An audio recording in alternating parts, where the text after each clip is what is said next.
excuse me, on the left over here, we have individuals who are religious fundamentalists, religious fanatics, and this is the expression, RT-PCR, real-time PCR expression of the VMAT2 gene. Over here, we have individuals. So let me complete. So over here, we have individuals who are not particularly fundamentalists, not particularly religious, and you can see there's a much reduced expression of this particular gene, the VMAT2 gene. Another evidence that supports our hypothesis for the development of this approach.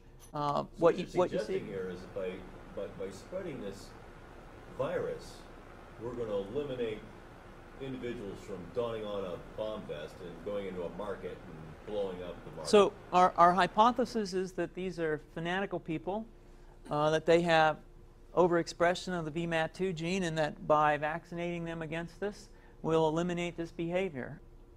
So we have some very, very remarkable data in this next slide.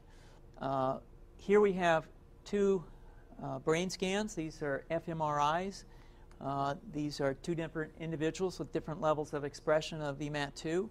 On top is an individual who's a religious fanatic, an individual, and we've repeated this numerous times, that has high levels of VMAT2.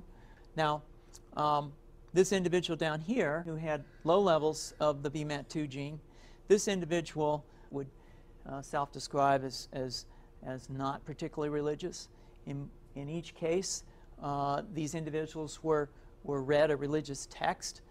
This individual lit up the right middle frontal gyrus, shown here, and that's a part of the brain that's associated with theory of mind. It's a part of the brain that has to do with intents and beliefs and desires. In marked contrast, here's an individual who would not particularly self-describe as religious, and when they're read a religious text, what you see is that this part of the brain called the anterior insula lights up. This is a part of the brain that's associated with disgust or displeasure on hearing something. So you're suggesting I take a CT scan with me when I'm evaluating people to determine whether I put a bullet in their head? So the data that I'm presenting here supports the concept that we're proposing, and I think that we would not propose to do CT scans or fMRIs on individuals out in the hinterlands of Afghanistan. The virus would immunize against this VMAT2 gene, and that would have the effect that you see here, which is it's essentially to turn a fanatic into a normal person. And we think that will have major effects in the Middle East. How would you suggest that this is going to be dispersed, the aerosol? Well, so the present plan and the tests that we've done so far have used respiratory viruses, such as flu or rhinoviruses, and we believe that that's a satisfactory way to get the exposure of the largest part of the population. Most of us, of course, have been exposed to both of those viruses, and we're quite confident that this will be a very successful approach. This is fascinating.